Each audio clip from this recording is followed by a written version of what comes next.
Well, my name's Ernie Jeffrey. I'm better known as Jeff. And I was born in Front Street, Ledgate, actually. And I worked there for 50 years in Ledgate. That's funny enough as well. Lived all my life in Ledgate, barring a little stint in Templetown. Just a normal childhood, like anybody else. And oh well, my mum died when I was 11-year-old, and she suffered with diabetes, and so I was like sort of brought up with my grandmother and my granny, as we called them in them days, and then my father remarried and brought us back together again because my brother was getting brought up with me auntie, and all his life he worked at the steelworks doing something. And an uncle, most people around here worked there anyway, and other pits.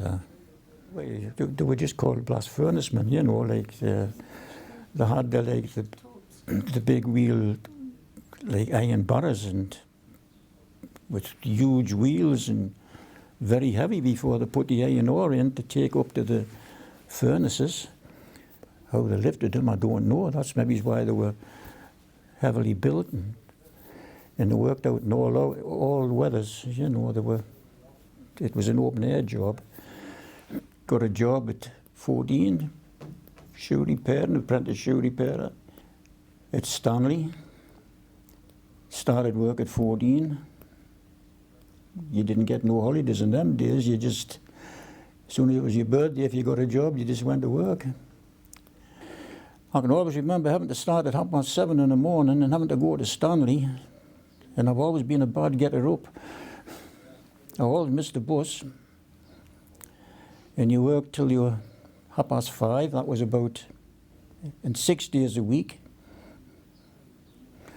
I can always remember I had to be a best man for my next door neighbour. He was getting married, and I only got a half a day's off work for it to go there. I can always remember my first wage was 16 and 8 pence. Remember that, and I got half a crown pocket money.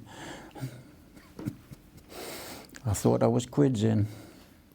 Then your 18th birthday, you got national service in them days. Yeah, I was all over and ended up in Palestine for a while, and I was in the airborne, Paris. I was in the REMI at first, the Royal Electrical Mechanical Engineers. I don't think they knew what to do with us when I was a shoe repairer, and I was what they call a coach trimmer. I used to make the canvas things, what you see on all the trucks and whatever and things like that. Then I was up in Glasgow, a place called Bishop Briggs, terrible place. The barracks was anyway. Then they come round wanting volunteers for to go into the parachute regiment. So the whole hut volunteered. To get out of Glasgow? To get out of that place. Bishop Briggs anyway. But there was only about 3 of us got through. I left when I come out of the army and done my national service, and you weren't making. I thought I could do as much, and so me and a friend of mine were started up together in Ledgate, 1949, like I've said before. I think it was November the 6th, if I can remember rightly. November anyway, and we just carried on from there. Then we built a business up. Then my friend, with my partner, he went and started away at concert, and then he moved and whatever, and I just stopped at Ledgate all my life because I was born on Front Street. I worked on Front Street, and I'm forgetting about that. I was born on Front Street as well. So I've got big ties with Ledgate. Yeah. Oh, and I'm a member of Ledgate Club. I've been a member since I'm the oldest serving member in Ledgate Club, I've been told anyway. I don't know, but that's what I've been told. Not the oldest member, but I'm the oldest serving member, about 50 odd years. I'm not a boozer though, but I like a pint of beer and a bit crack. My brother got a job when he was apprentice draftsman at Templetown, then they moved over to the main works later on. But the day of the accident was, well, obviously it was a Saturday night, and we got to know, I don't really exactly know how we got to know it. It was all like going around the district at the time that there was a big accident or a big disaster going on at the company, and my father was on 10 till 6. At the time there was the 3 shifts, 10 till 6, 6 till 2, and whatever. And with him going at 10 to 6, my brother was working at the company at the time, and he says, I better go up, lad, and see what's happening.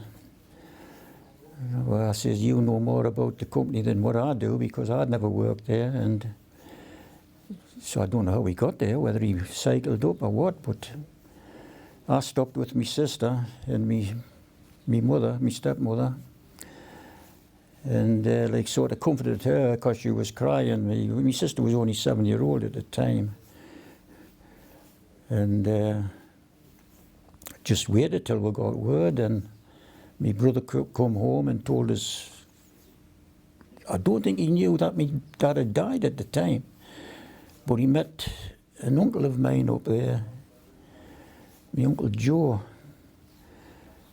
and he was walking about getting air because he'd been gassed at the particular time, and he says, I think you better go home, lad, to me brother.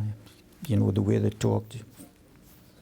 He says, you better go home, Ted, he says, and we'll see things, what's happening in the morning, that, he says, but it doesn't look too good. So my brother come home then and told us all about, which I didn't really understand. Nobody understood at the time what was happening. But it was a big thing that everybody the next day was talking in like hushed tones, and you know, oh, did you know this one had been killed, or that one had been killed, or that one, you know, the relations of this one, and because there was 2 or 3 people from maybe Castleside and Black Hill. It seemed to be all around the company, but everybody knew somebody who would, you know, had died in it, and it went like wildfire around the district. But everybody knew somebody who had been killed in the disaster, or had a near miss, or whatever. Well, I would say maybe 6, 7 o'clock or something like that, before they confirmed who would. Well, I think it was like a cabin type place or something like that where the gas had escaped. I don't exactly know exactly, but it was an odorless gas. It was a thing nobody could tell. So I know that my dad had went in once and pulled somebody out. My dad was a very strong, muscular, you know. He was 46 at the time, and you'd be... Never mind, as far as I can gather anyway, he dragged one out, and he went back in for another one. Then I think he went back in for the 3rd one, but never come back out again. The gas was...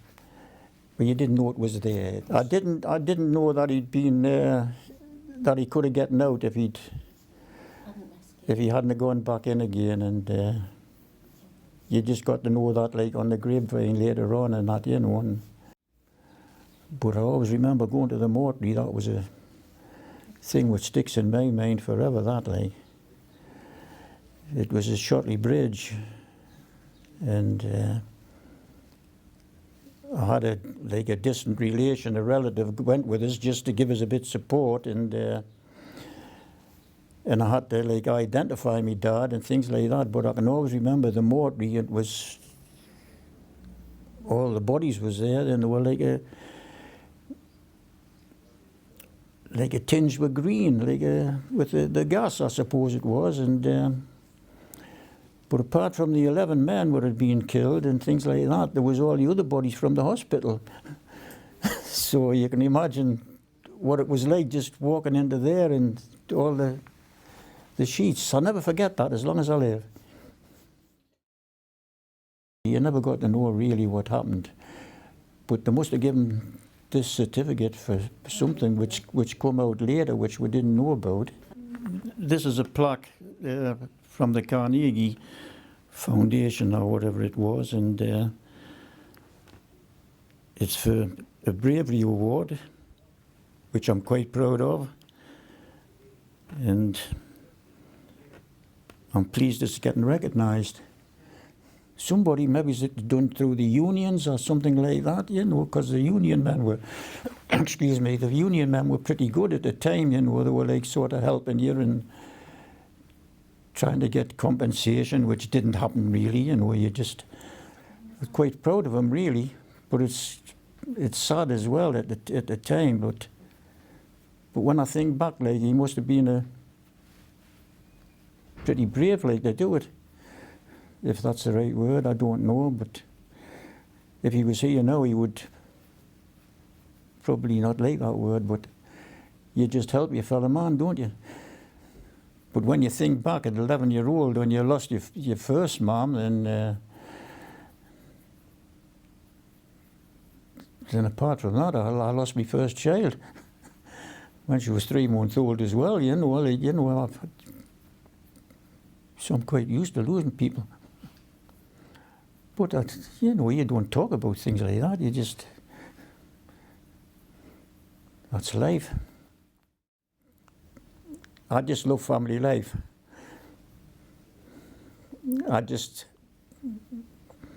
like Christmases and birthdays, I get spoiled. No, I don't. And I had a good wife. I was married for 62 years, was it? Mm-hmm.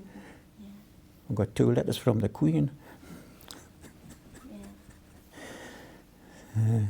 So that speaks for itself. There's no. Then I've got a good family and just. I think that's what it is. If you've got good family life, everything's okay. If you treat them right, they treat you right. Well, that's what happened when we were young, you know, when my mum died, and I thought I was brought up with me granny, as we called them in them days, and my brother was brought up with an aunt, and my dad was, they happened to go to work on shifts and things like that, and when he got married, we brought us back together again as a family. So my brother and me were very close, like, you know, and my sister was still close, you know, but never fall out or anything like that.